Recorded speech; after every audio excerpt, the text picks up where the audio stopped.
여러분 안녕하십니까. 21대 국회 종료를 이틀 앞둔 오늘도 여야는 최상병 특검법 재표결과 국민연금 개혁 등을 놓고 강대강 대치를 이어갔습니다. 먼저 오늘 정치권 소식 함께 짚어줄 패널 소개하겠습니다. 서정욱, 장윤미 변호사입니다. 두 분 어서 오십시오. 네, 안녕하세요. 반갑습니다. 더불어민주당은 오늘도 여권을 향해서 최상병 특검법 재의결을 거듭 촉구했습니다. 특검법 찬성 여론이 우세하다는 점을 활용해서 최대한 여당을 압박하고 있는데요. 특히 야권 정당들은 특검 관철을 위한 총공세에 나섰는데 주말 서울 도심에서 대규모 장외 집회를 열었습니다. 투표로 심판해도 정신을 차리지 못하고 반성하지 않고 역사와 국민에게 저항한다면 이제 국민의 힘으로 현장에서 그들을 바로 억압해서 항복시켜야 하지 않겠습니까? 국민의힘은 최해병 특검법 재의결에 찬성표를 던져야 합니다.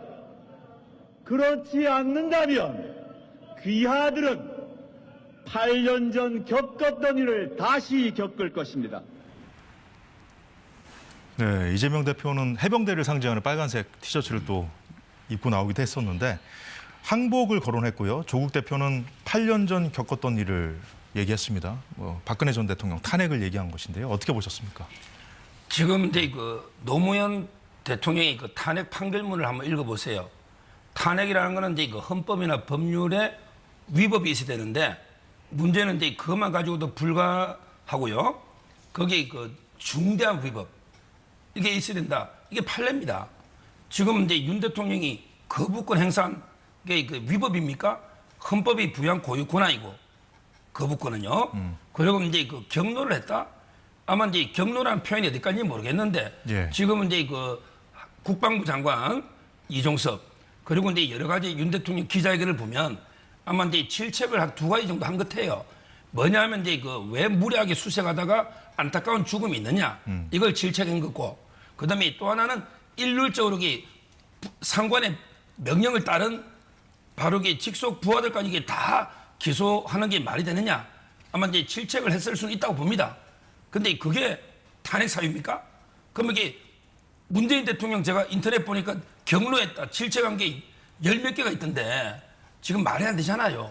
이런 게 사소한 거 가지고 탄핵 운운하면 그럼 탄핵 의결만 하면 헌재 결론이 나올 때까지 헌정이 중단돼 버립니다. 이걸 이게 감당할 수 있습니까 민주당이? 저는 이제 말도 안 되는 궤변으로 봐요. 예, 지금 야권의 메시지가 좀 수위가 높아지고 있어요, 장 변호사님. 네. 지금 일부 발언자, 그러니까 소수 정당 대표들 같은 경우에는 탄핵이라는 표현을 직접 언급하기도 했는데 어떻게 보셨습니까? 민주당의 공식 입장은 대통령의 탄핵이 아닙니다. 대통령의 탄핵을 겨냥하는 특검도 아닙니다. 만약에 그것을 정치적인 목표로 삼고 마치 이 특검을 수단화한다면 국민들 여론의 지지받기 어려울 겁니다. 지금도 마찬가지일 겁니다. 이른바 VIP의 경로, 대통령이 경로했다고 특검 진행하자는 거 더더욱 아닙니다. 왜 대통령이 경로하면서 이 수사가 다 왜곡되고 은닉되는 그런 정황들을 들여다보자는 겁니다. 대통령이 화를 냈다는 지점이 지금 공수처에서 확보했다는 수사를 보면 이미 8명을 입건해야 된다라는 해병대 수사단의 그 입장에 굉장히 화가 났다는 겁니다. 그러면 누가 사단장을 하겠느냐. 윗선이 이렇게 처벌 범위가 넓어지면 어떻게 하라는 것이냐. 그렇지만 그 법리가 맞든 틀리든 떠나서 대통령께서 어떠한 수사에도 압력을 행사할 수는 없습니다. 대통령은 군의 통수권자이자 여러 통할하는 범위가 상당히 넓습니다. 거기에 대한 직권을 갖고 계신 분인 거죠. 그렇게 물 흐르듯이 흐르도록 그냥 두면 되는 수사에 굳이 여러 외압과 변수를 가해지는 것. 그 부분이 문제가 되는 겁니다. 들여다봤을 때 문제가 되면 헌법과 법률에 중대한 위반이 있을 수도 있는 겁니다. 그 초석조차 나아가는데 놓지 말아야 된다는 국민의힘의 어떤 그 의견에 국민들이 많이 반대하고 계시는 거 아니겠습니까? 네, 지금 여야 간의 법리적인 공방도 한층 치열해졌고요. 그리고 또 여론전도 지금 격렬하게 좀 맞붙고 있는 상황인데 그 내용은 다시 좀 이따가 얘기해 보는 걸로 하고요. 자, 국민의힘 이 상황에서 특검법 부결을 당론으로 채택하고 의원들에게 본회의 총동원령을 내렸습니다. 특검 찬성 입장을 밝힌 국민의힘 의원이 4명으로 늘었다고 합니다. 네, 이렇게 찬성 입장을 공개적으로 밝힌 의원들, 그 언론 보도를 통해서 알려졌죠. 국민의힘 의원 4명으로 늘었다 이렇게 언론들은 보고 있는데 그 여당 지도부는 전체 표결 결과에는 큰 영향을 미치지 않을 거라고 지금 보고 있다고 합니다.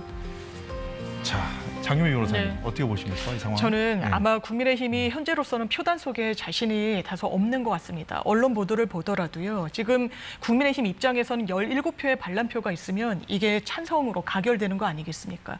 그런데 지금 신지호 전 의원도 한 방송에 나와서 지금 분위기 기류가 좀 심상치 않다라는 취지로 이제 인터뷰를 하기도 했고요. 지금 여러 안이 나오는데 출석은 하지만 표는 던지지 않는 방안도 하나의 아이디어로 검토하고 있다는 보도도 있었습니다. 예. 그러니까 일단 모수가 높아야 되거든요. 출석을 분모가. 하지 않으면 안 되죠, 여당 예, 입장에서는. 출석은 반드시 해야 되거든요. 근데 출석을 했는데 던지는 표에 대해서는 이 부분은 무기명 투표기도 해서 사실상 지도부의 의견대로 따르지 않는 의원들도 상당히 있을 거 봅니다. 왜냐하면 지도부와 지금 전화를 걸고 표단속을 하는데 연락이 잘 되지 않는다는 의원들도 있다라는 것이거든요.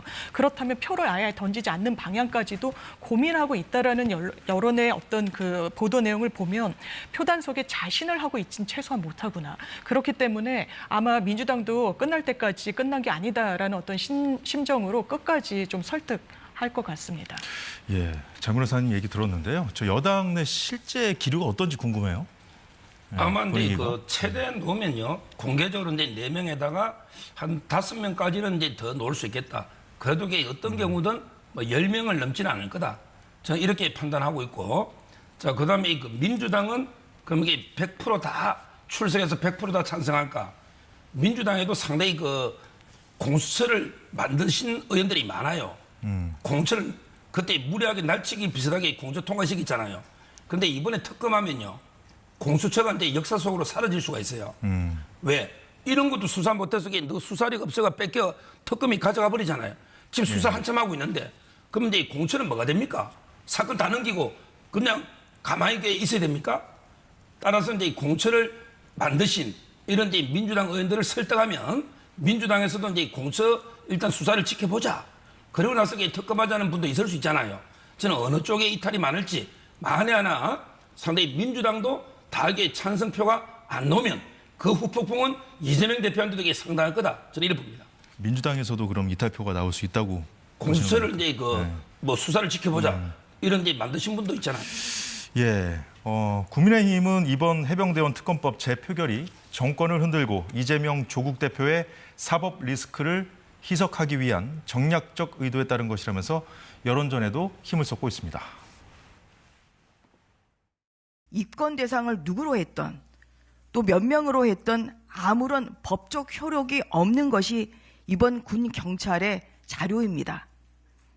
이렇게 군 경찰과 군 검찰의 수사 권한을 박탈하는 군사법원법 개정에 앞장선 것은 다름 아닌 더불어민주당이었습니다. 자신들이 군의 수사 권한을 없애놓고는 이제 와서 군이 수사를 덮었다며 특검을 운운하는 것은 민주당의 적반하장입니다. 행사할 직권, 즉 수사 권한, 입법 권한이 없는데 이것을 방해했다. 범죄 불성립입니다. 예, 전주의 비상대책위원 얘기 어떻게 들으셨습니까? 뭐 저분이 판사 출신이잖아요. 아주 이제 정확하게 지적해 줬고요. 근데 찬성하는 분 중에 공개적으로 최재형 옛날 감사원장, 예. 그다음에 그 유의동 이런 분들에게 논리를 보면 이게 어차피 털어봤자 이거 아무것도 안 논다. 아무리 범죄가 법적으로 성립도 안 하는데 왜 안 받느냐 이런 논리거든요. 근데 저는 최재형, 유의동 이런 분한테 묻고 싶어요. 그러면 당신들은 아무런 잘못이 없는데 특검 받을래요? 아무런 잘못이 없는 사람을 수사하겠다고 이게 오라가라 하면 그게 인권 침해 아닙니까?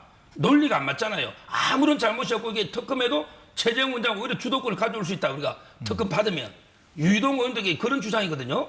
그러면 이게 저는 논리 모순이 아니냐? 아무런 문제가 안 되는 거, 범죄가 안 되는 걸 특검을 왜 받느냐 말이에요. 특검이라는 거는 이게 범죄 혐의가 중대하고 그다음에 명백하게 혐의가 있을 때 하는 건데 지금 이게 대통령도 뭐 경로했다는 거 추상적인 거 이거밖에 없잖아요. 그다음에 박정훈 대령 지금 재판도 아직 안 끝났잖아요. 예. 항명이 될 수도 있는 거고 모르잖아요. 좀 이게 지켜보고 하면 어떻습니까? 뭐가 이게 급합니까? 한 달, 두 달 먼저 하면 뭐 이게 최상병의 억울한 죽음이 밝혀지고 늦게 하면 안 밝혀집니까? 그런 게 말이 안 된다 봐요. 수사권이 이제 군 경찰에 네. 있지 않고 그 수사권이 없어지도록 이렇게 주도한 것이 민주당이다. 네. 그래서 외압 자체도 성립될 수 없다는 이 전주회 비상대책위원 주장이 요지거든요. 네, 그렇습니다. 어떻게 보셨어요? 이 요지는 정리해 주셨지만 그런 것 같습니다. 해병대 수사단에는 수사할 수 있는 권한 자체가 없으니까 설사 외압이 있다고 하더라도 권한이 없는 사람한테 뭘 방해한다는 거냐, 이렇게 법리적으로 구성을 하는 것 같은데요. 일단 명칭이 해병대 수사단입니다. 입건할 수 있는 권한 없는 거 맞습니다. 군 사망 사고와 관련해서는 경찰한테 수사권이 있으니까요. 예. 그런데 최소한의 조사할 수 있는 권한이 있는 겁니다. 그렇기 때문에 초동 조사를 해서 관련자들 어쨌든 진술도 확보한 이후에 8명을 입건해야 된다라는 그런 보고서, 수사 보고서를 장관한테까지 올린 겁니다. 이럴 권한 자체가 없으면 장관이 결재하지 말았어야죠. 왜 시키지도 않은 일을, 권한도 없는 일을 하느냐라고 이야기를 했어야죠. 그러지 않았습니다. 결재까지 했습니다. 그런데 이른바 위에서 정말 화를 냈다, 격노했다. 그렇게 화를 내는 건 처음 봤다.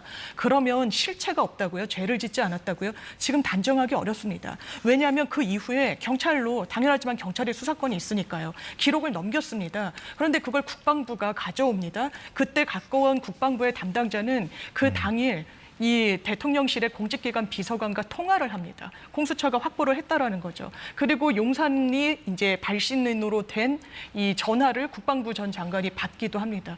이런 흔적들이 왜 있는 겁니까? 이 수사에 어떤 보이지 않는 손이 관여하라고 했던 겁니까? 지금 수사권이 없기 때문에 방해했어도 죄가 되지 않는다라는 건 사실 말장난이고 국민 설득할 수 있는 논리도 아니지만 법리도 아닙니다. 그러니까 이제 장 변호사님 말씀의 요지는 수사권이 없는데 군 경찰에서 그다음에 8명을 처벌해야 된다는 그 보고서를 이종섭 당시 국방장관이 왜 결재를 했느냐, 이 부분 짚어주셨거든요. 지금 이제 반박하시겠습니까? 예. 이번에도 이제 그 이후에 그 수류탄 또 사고도 있었고, 어제는 이제 그 군기 또 이게 얼차려 이러다가 이게 또 안타까운 있었죠. 예, 예. 이런 경우에 군은요 사건의 개요를 간략하게 적고요. 그다음에 누구가 책임이 있는지는 수사를 해봐야 알잖아요. 무죄 추정이 있잖아. 누군지 해봐야 되잖아요. 예. 그러면 이제 뭐 소대장이든 중대장이든 대대장이든 사단장이든 이거는 이제 경찰에서 판단해 주십시오. 이렇게 적을 판단해달라. 이렇게 적어서 넘기면 되고, 실제 그렇게 하는 걸로 알고 있어요. 제가 국방부 그 위원이거든요, 자문. 그렇게 하는 게 맞고, 왜냐하면 이게 수사도 할 권한도 없고 압수의 권한도 없고 소환해서 조사받을 권한도 없는데 마치 이게 사단장이 과실 책임이 있는 것처럼 적으면 이거는 월권이고 그 사람의 인권 침해고 그렇잖아요. 그다음에 그 서류는 사실 문서지 아무런 법적 효력이 없다. 무슨 말이냐면 이게 사단장을 넣는다 해서 꼭 기소해야 되고 뺀다 해서 수사를 못하는 것도 아니잖아요. 근데 굳이 논란을 일으킬 필요는 뭐 있습니까? 앞으로 이런 사고가 1년에 한 300건 터집니다. 300건. 예. 이때마다 이게 사단장 열지 말지 계속 경론을 벌일 겁니까? 그거는 이게 수사기관에 저는 맡기라. 이번에 최상병이 선례가 되니까 앞으로 이런 좀 논쟁은 군대에서, 지금 우리나라 지금 이게 안보가 위험합니다. 이런 사고 날 때마다 이게 사단장 넣을까 말까 계속 나라가 두 조각 나면 이게 군이 어떻게 되겠습니까? 정치 흔들리잖아요. 따라서는 그때 국방부 장관은 법률 전문가는 아니에요. 정말 국방부 장관 훌륭하지만 근데 이게 별 생각이 없었죠. 뭐 이 서류를 왔는데 이거대로 기소하는 게 아니잖아요. 따라서 이게 별 생각 없이 근데 이게 결재할 수 있다 봐요. 근데 아마 국방부에 또 법률 전문가들이 있으니까 사후에 보니까 아니 조사도 안 하고 마치 사단장이 과실범의 공동정범처럼 돼 있으니 이거 월권 아닙니까? 이랬더니 야 다시 가져와서 빼 이러고 이런 식으로 저는 뭐 10번이든 100번이든 가져오고 빼고 할 수 있다 봐요. 어차피 이게 나중에 법률 전문가 자문을 받아보면 이게 무슨 범죄입니까? 이거가 이게 특검할 사 아닙니까? 예, 말씀하신 내용 잘 들었고요. 그럼에도 불구하고 국회에서는 이제 특검 전국이 이제 펼쳐졌고 이탈표를 여당에서는 걱정해야 되는 그런 상황까지 놓인 것이 현실입니다. 그런 상황에서 김기현 전 대표와 홍준표 시장이 대통령을 옹호하는 입장을 밝히기도 했습니다. 윤 대통령 탄핵을 거론하는 이재명 조국 대표는 극도로 오만하다 이런 입장을 밝혔고요. 그리고 홍준표 시장은 여당이 대통령을 보호하지 못하고 질의멸렬하면 대통령은 중대 결심을 하지 않을 수 없을 것이다. 이것이 바로 대통령 탈당을 얘기한 거라는 평가가 나오는데, 그러면서 2017년 박근혜 당시 대통령 탄핵 때 당 의원들의 나만 살겠다는 비겁한 행태를 못 잊는다 이런 얘기도 했는데 이것은 아마 지금 특검법에 찬성표를 던지겠다는 의원들을 겨냥한 발언으로 해석이 되고 있습니다. 장윤 변호사님. 네. 예. 저는 윤석열 대통령께서 사실 보수 정당인 국민의힘에 제대로 뿌리를 내린 정치인이 아니라는 한 단면을 보여주고 있다는 생각이 듭니다. 왜냐하면요, 이렇게 지리멸렬하고 대통령 엄호해주지 않으면 달리 갈 수 있다. 심지어 한 언론에서는 대통령의 어떤 발언이라고 하면서 만약에 국민의힘과 함께 갈 수 없으면 국정운영 민주당과 함께 하면 된다. 뭐 이런 취지의 발언을 했다라는, 물론 정확하게 확인되진 않지만 이런 보도도 나오고 있습니다. 대통령께서 국민의힘에 갈 때 여러 발언들이 소개됐죠. 내가 민주당은 못 가는 거 아니냐 이렇게 이야기를 하시던가요? 아니면 국민의힘이 정신 못 차리는 정당이란 취지로 굉장히 혼란했던 그런 발언도 있습니다. 보수의 어떤 신념, 가치, 방향성에 공감을 해서 국민의힘에 갔다라고 보여지지 않는 겁니다. 그렇기 때문에 언제든지 거리를 둘 수도 있고 본인의 정치적 이해 득실에 따라서, 그리고 국정 운영에 굉장한 어떤 백업이 제대로 되지 않는다는 인식이 있다면 언제든지 갈라설 수가 있는 굉장히 허약한 좀 체제를 구축하고 있었다. 그 방증이 지금 대통령의 리더십이 흔들리고 지금 야당 일부에선 탄핵까지 나오는 국면에서 이런 식으로 그 단면이 표출되고 있다 이렇게 생각됩니다. 예. 그 홍준표 시장의 좀 비겁했다 발언 전에 그 발언 어떻게 보셨어요? 뭐 저는 예. 홍준표 시장의 그 발언 취지는 이해하지만 자꾸 이게 대통령의 중대 결심 예. 운운하는 거는 이게 좀 문제가 있다 봐요. 정작 대통령 당사자인 대통령은 뭐 당의 호위무사가 되겠다 그렇죠. 이런 발언하면서 지금은 이제 그 3년이 부인을 남았는데 했어요. 예. 대통령이 이제 그 당을 뭐 탈당을 한다? 이거는 있을 수가 없는 거예요. 그럼 대통령도 이제 고립무원이 되는 거죠. 그리고 이제 국민의힘은 제2야당으로 전락하는 겁니다. 집권 여당이 아니고. 따라서 이제 뭐 제가 보기에 탈당 이런 거는 전혀 근거가 없는 이야기고요. 이런 식으로 그 의원들을 협박해서는 안 된다. 홍준표 시장이. 그럼 홍준표 시장이 얘기하고 싶던 지점은 뭐였을까요? 지점은 이제 뭐 당이 똘똘 뭉쳐서 어떻게든 이게 부결시켜라. 이런 취지는 제가 이해를 하겠다고. 근데 자꾸 중대결심 운운하는 건 이게 좀 부적절하다는 거고요. 그렇다 해서 그다음에 그 당론 문제인데요. 이 당론은 물론 이제 국회의원은 중요한 거는 이제 가장 뭐 자기 예. 소신 국익을 위해서 할 수 있는데 예. 문제는 이제 정당의 소속이잖아요. 따라서 저는 당론을 이게 어기는 거는 징계 정도는 사유할 수 있다 봐요. 옛날에 금태섭 의원도 민주당이 그때 아마 징계를 당한 걸로 제 기억이 납니다. 실제 당론이라는 거는 이제 최소한 정당의 소속으로서 자기하고 생각이 좀 다르더라도 예. 강제로 이게 따라야 되는 게 당론 아니겠습니까?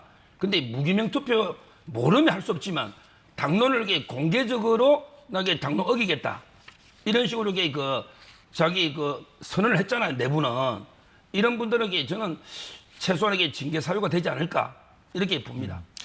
예, 오늘 국민의힘 지도부에서는 그 민주당의 최상병 특검법 재표결이 이 본질보다는 이재명 대표와 조국 대표의 사법 리스크를 모면하기 위해서라는 주장도 나왔는데요. 김용태 비대위원이 한 얘기입니다. 야당 대표들이 자신들의 사법 리스크를 모면할 시간이 얼마 남지 않았기 때문이라고 얘기를 했는데, 자, 이 부분은 어떻게 봐야 될까요, 장윤미 변호사님? 저는 일단 젊은 정치인으로서 이런 발언을 하신 게 좀 안타깝다는 생각이 들고요. 근데 당에 쓴소리를 던져야 할 때라고 생각을 하고, 마치 사법 리스크, 그렇다면 특검 전국으로 가져간다고 해서 사법적인 절차가 중지가 되나요? 연기가 되나요? 보류가 됩니까? 그렇지 않습니다. 그 시계는 그 만의 시계로 계속 흘러갈 수밖에 없는 국면이 있는 거고요. 만에 한해 특검 국면으로 본인의 사법 리스크를 돌파하려고 한다? 그런 의도가 있다라면 국민들이 역풍을 내리시겠죠. 이런 부분의 어떤 발언은 정치 공세에 지나지 않는다라는 생각이 들고, 굉장히 국민들이 원하고 있는 최상병 특검과 관련해서 그 의도를 흔드는 좋지 않은 발언이라고 생각합니다.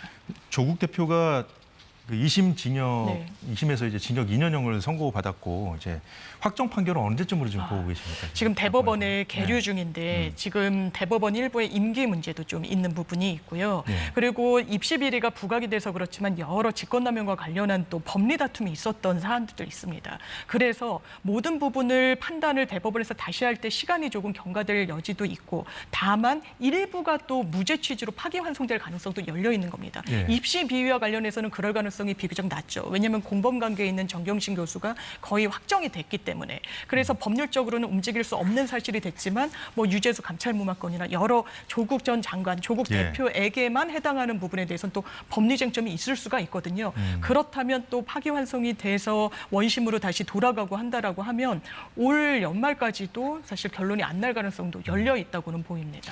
그 울산시장 그 선거 개입 그 네. 사건 관련해서 그 조국 그 당시 네. 이제 민정수석이라든가 이제 임종석 전 네. 실장에 대한 수사도 다시 하라고 검찰에서 결정을 했었잖아요. 그렇습니다. 그거는 지금 별로 이제 조국 대표에게 영향을 미치지 않을까요? 지금 그 부분은? 속도를 내고 있지는 않는 것으로 알고 있습니다만 일단 일부 그 13명이 기소된 부분과 관련해서 황운하 전 의원이랄지 백원우 전 수석이랄지 예. 이런 부분이 유죄로 일단 1심 재판부가 결론이 낸 부분이 있고 그렇다면 그 윗선이 누굴 것인지 그냥 본인들의 자체 판단으로 했을 것이냐 아니면 그 당시에 조국 민정수석의 지시를 받았을 것이냐 아니면 더 그 위인 어떤 임종석 전 비서실장도 관여 여부가 있을 것인가와 예. 관련해서 검찰은 들여다볼 어떤 여지를 남겨놓고 있지만 그 시기와 관련해서는 저울질을 하고 있는 것 같습니다. 예.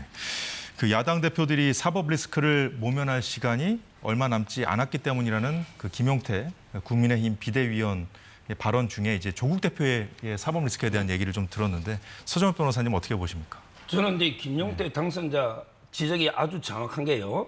민주당 입장에서는요. 이번에 다시 내일 표기를 하잖아요.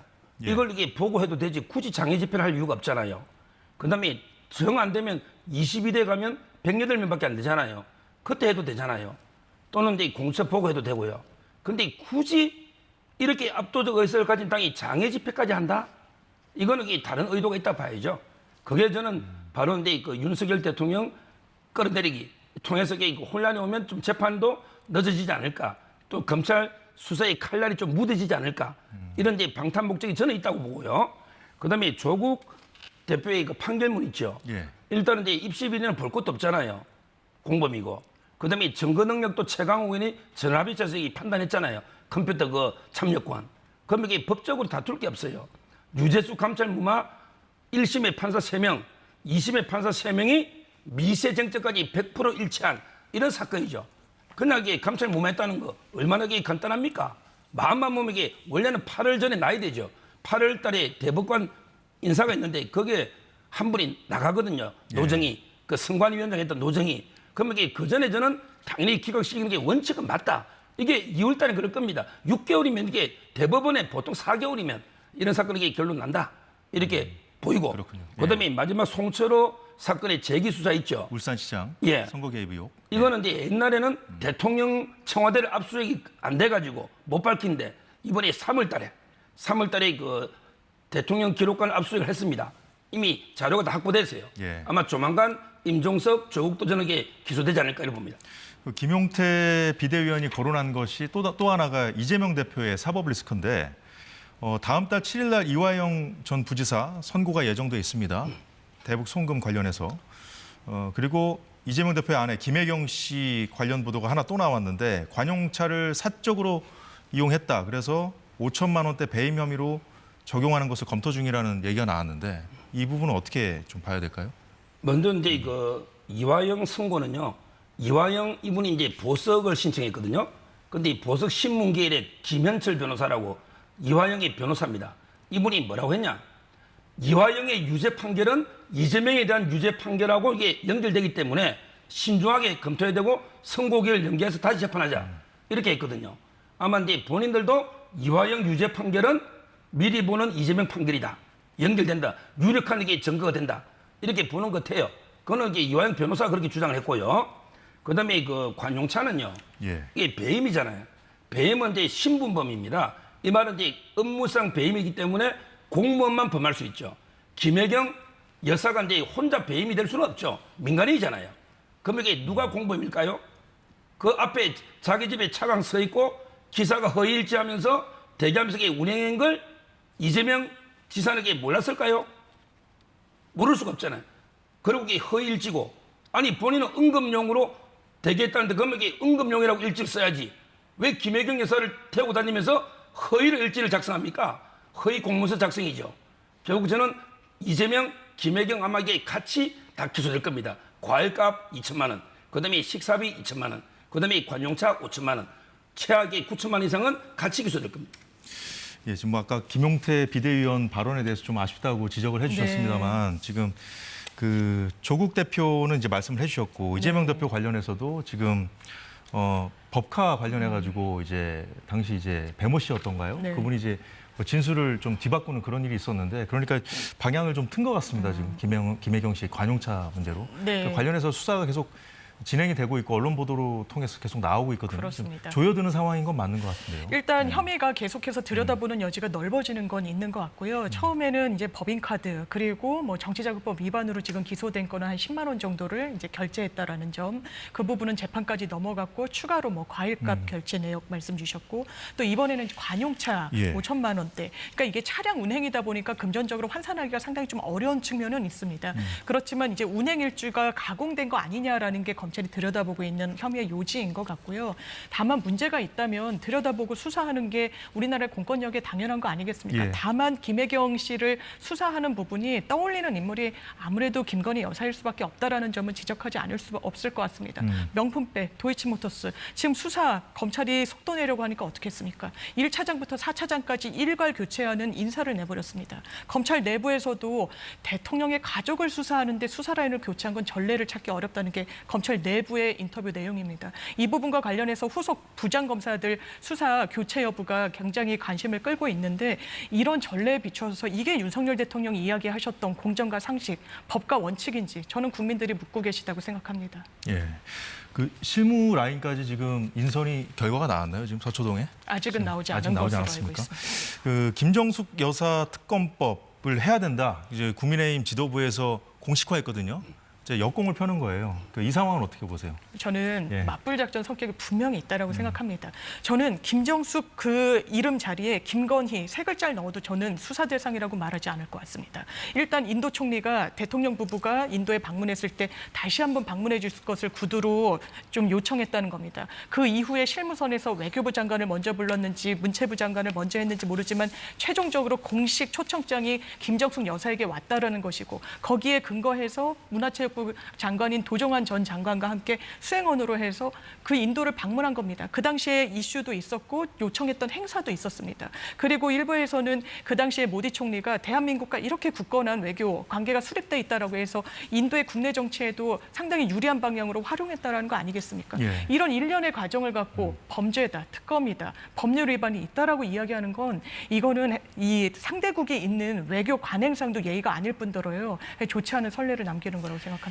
네, 그런데 지금 검찰 수사가 계속 진행 중인데 그 타지마할 건보다는 지금 문다혜 씨 관련된 내용들이 지금 더 많이 나오고 있거든요. 지금은 이제 그 김정숙 여사와 관련되는 거는 이제 중앙지검이 있고 서울, 네. 그다음에 전주지검이 있는데요. 중앙지검의 그 수사는 3개가 고발돼 있는데 타지마할은요. 그보다는 이게 저는 계획서가 있잖아요. 여행할 때. 예. 그게 빠져 있다는 거죠. 타지마할은 이게 그럼 갑자기 간 겁니까? 계획이 없다가 계획서를 허위로 만들었다. 그러면 이게 허위 공문서 작성이 될 수 있는 거고요. 그다음에 옷값은요. 이거야말로 이게 유송아 그때 이 부속실에 예. 이분이 관봉권으로 결제한 게 다 정언이 다 나왔잖아요. 근데 그거는 대통령 월급에서 출금하면 이게 관봉권이 될 수가 없어요. 이건 특활비가 분명하단 말이에요. 이 부분. 예. 그다음에 경호를 수영 강사로 계속 쓴 거 이게 3개가 있고 문제는 심각한 건 전주지검이죠. 근데 이제 김정숙 여사가 관봉권을 썼는지 여부는 수사를 더 해야 그게 나오는 거 이제 아닌가요? 정언이 아직? 받은 예. 사람이 예. 현금으로 이렇게 받은 게 이제 주장한 게 정언한 게 있죠. 검찰이 공식적으로 밝힌 건 아니고요. 예. 그다음에 전주지검은 더 심각한 게 지금 이제 그 문다혜 씨 쪽으로요 금전 거래한 게 처음에는 이제 그 양 이네스라고 프랑스 국적의 그 이분이 총무비서관실에 근무하는 분이에요. 이분이 상당에게 거래를 했었다. 금액은 특정 안 하지만 하나 있고요. 그다음에 조금 전에 말한 유송아 이분은 이제 부속실에 있다가 춘추관장했잖아요. 예. 이분은 현금을 송금했다. 이런 이제 의혹이 있고요. 그다음에 경호처가 또 심각해요. 이거는 못 빠져나갈 겁니다. 경호처 태국에서 태국 돈하고 우리나라 돈을 경호처 직원의 계좌를 빌려서 거기에 수천만 원을 입금해서 한국에 올 때 집 살 때나 여러 군데 인출하거나 또 계좌 거래했다. 이거야말로 이게 금융실명법은 못 빠져나갈 거 아니에요. 지금 말씀하신 건 검찰 수사를 통해서 확인이 된 거죠. 그렇죠. 왜냐하면 이게 경호원 계좌를 남의 계좌를 이용하면 안 되거든요. 그 자체가 이런 이제 의혹이 있고 거기에 이제 민정실에 그때 친인척 팀장이 팀장이 이제 그 타이스타 이상직 이분하고 이제 그 문다이스를 연결시켜 준 게 아닌가 이래서 압수수색이 있었습니다. 이런 이제 수많은 의혹이 덩어리쳐 있기 때문에 전주지검의 사건을 아마 중앙으로 가져오지 않을까. 이창수 지검장이 하던 거거든요. 그게 오늘 그 중간 간부 인사를 봐야 되는데 예. 거기에 이성학 부장이 하고 있으니까 인사를 봐야 되지만 저는 이런 식으로 이게 중앙으로 이송하지 않을까 이래 보입니다. 예, 두 분 말씀 들어보니까 대통령 부인에 대한 특검과 전 대통령 부인에 대한 특검 공방도 한층 가열되지 않을까 싶은데요. 지켜보도록 하고요. 자, 연금 개혁안도 이재명 대표가 전격적으로 합의 처리를 제안하면서 21대 국회의 막판 쟁점으로 부상했습니다. 정부와 여당이 부정적인 만큼 21대 국회 처리 가능성은 작지만 연금 개혁 시기와 방식 등을 놓고 여야가 팽팽히 맞서고 있습니다. 야당의 양보로 의견이 일치된 모수개혁 처리부터 먼저 하면 됩니다. 무작정 다음 국회에 논의하자는 것은 자칫 결국 말로만 하고 연금개혁하지 말자는 소리와 같은 것입니다. 민주당은 다수당의 힘으로 이틀 남은 21대 국회에서 시간에 쫓겨 밀어붙이지 말고 이틀 뒤에 시작할 22대 국회에서 진짜 연금개혁이 추진될 수 있도록 함께 힘을 모아주시기 바랍니다. 예, 이재명 대표가 말한 이 모수개혁은 국민들이 더 내고 더 받는 것, 네. 그러니까 숫자죠, 숫자. 그렇습니다. 이것은 이제 여야가 어느 정도 좀 합의에 가까운 좀 입장 차를 좀 좁히고 근접을 했다는 것인데 이거라도 일단 좀 하자는 것이고요, 이재명 대표는.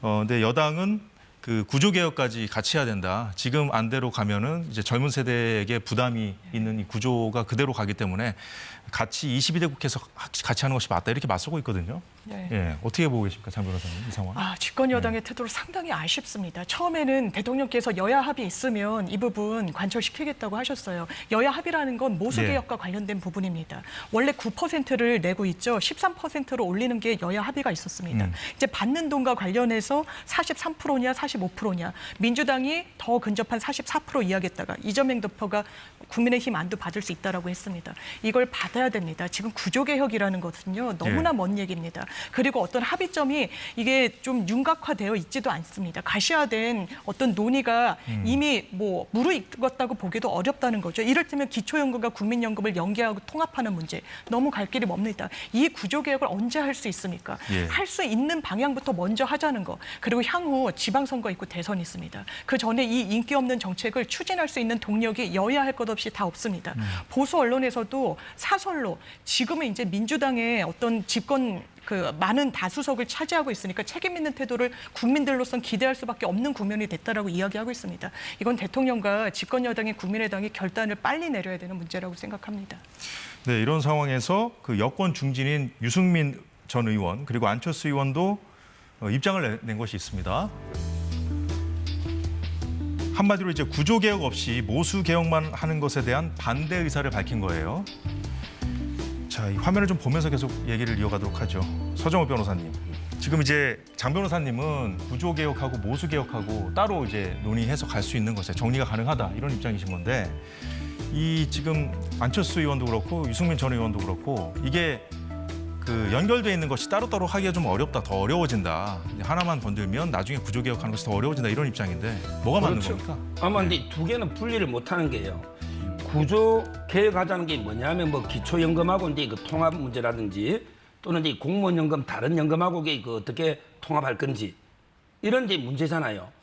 여기에 따라서 이게 그 다 수치가 틀려지는 거죠. 엄청나게 중요한 문제잖아요.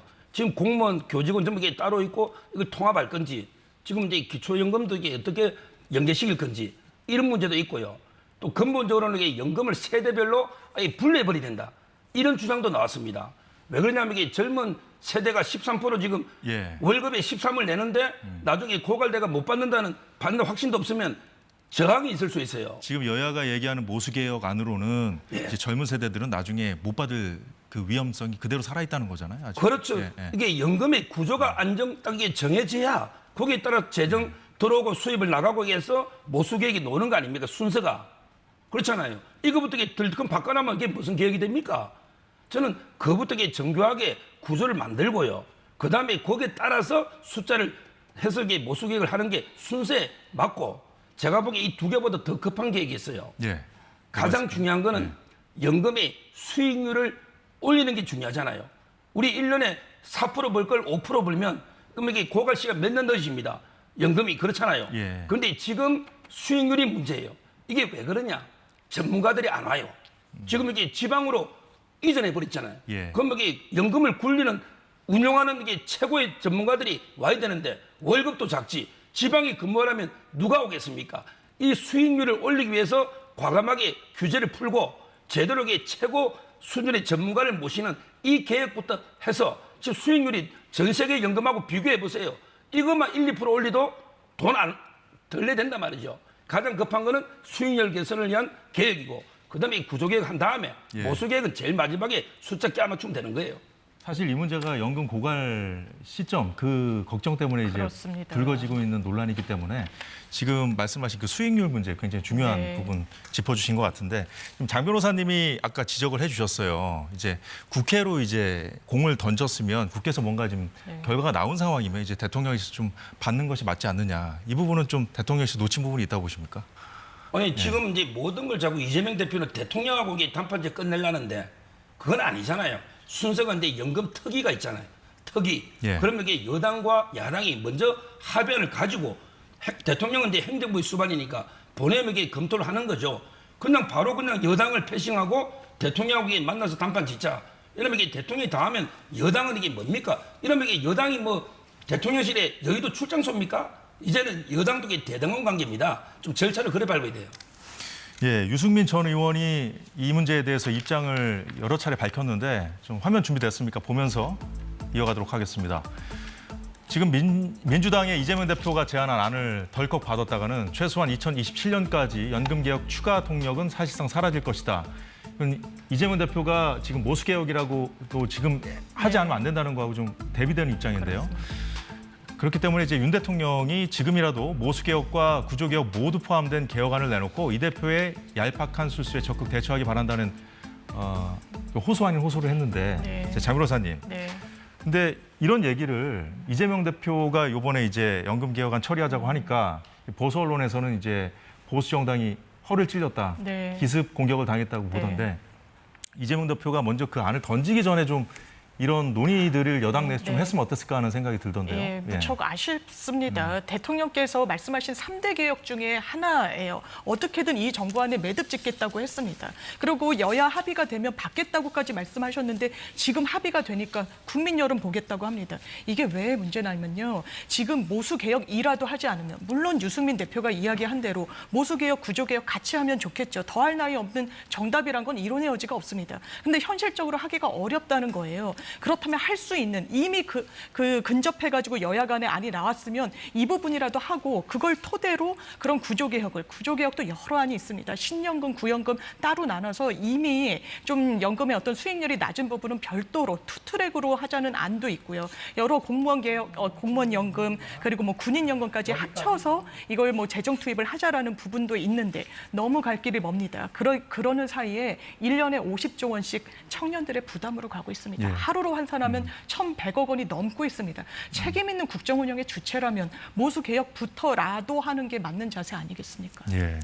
그런데 이제 국회 현실을 보면 사실상 지금 시간이 하루 이틀밖에 남지 않았기 때문에 그 합의해서 이게 처리가 돼야 되는 거거든요. 이 법안은 이제 그 연금 그 특위가 구성되어 있기 때문에 여야 특위에서 이제 합의가 돼야 이제 처리가 가능한 사안인데 사실상 이제 불가능합니다. 그렇기 때문에 모수 개혁부터 하는 것이 맞는지 둘 다 하는 것이 맞는지 그 이제 논쟁을 좀 둘째치고 그 이재명 대표가 이 시점에 이렇게 제안한 것에 대해서 이제 여당에서는 미심쩍게 보고 있는 것이 사실이거든요. 그렇죠. 아마 근데 그 연금 개혁의 그 공을 자기가 다 가로채려고 하는 건지 그 의도는 제가 모르겠는데 제가 근데 연금 개혁 관련하게 여러 방송의 패널로 가봤는데요. 예. 근본적으로 이게 문제가 좀 있어요. 제가 보니까 이게 유럽이나 다른 데서는 부담률이요. 거의 30%대가 많아요. 지금 우리나라는 이게 3%부터 시작했어요. 성격이. 그러다 보니까 이제 9%가 지금 해당됐잖아요. 이걸 13으로 올라가는데 이걸 가지고 만약에 44를 준다? 그럼 이게 되겠습니까? 노령화에? 지금 청년 인구는 없는데 예. 이것도 제가 보기에 근본적인 대책은 아니에요. 성격이. 좀 더 이게 저는 뭐 몇 달, 1년 늦어지더라도요. 좀 좀 근본적으로 이게 한번 제대로 개혁을 해야지 숫자만 덜컹 올리나도 그대로 이게 모든 문제는 그대로 남거든요. 이래서 이게 되겠는가? 시간이 좀 걸리더라도 제대로 한번 이렇게 개혁해보자. 이 주장을 저는 합니다. 예. 장기적으로 좀 제대로 개혁을 해 봐야 된다는 말씀이 이제 공감 안 하실 분은 안 계시겠지만 네. 당장은 이재명 대표가 이제 합의 처리하자고 먼저 화두를 던졌기 때문에 이게 만약에 불발될 시에는 이제 어쨌든 그런 상황에서 야당이 좀 이로운 이슈로 좀 한동안은 가지 않겠는가 하는 생각이 드는데요. 자, 최상병 특검법 처리를 위한 그 내일 본회의는 민주당이 단독 회의를 예고한 것입니다. 여야 원내대표가 내일 본회의 전까지 어떤 안건을 올릴지 협의할 거로 알려졌습니다만 합의 가능성은 거의 없어 보이고요. 극한 대치 속에 내일 특검법 표결이 이뤄질 거로 보입니다. 관련 소식 내일도 전해드리겠습니다. 오늘 두 분과의 대담은 여기서 마치도록 하겠습니다. 고생 많으셨습니다. 감사합니다.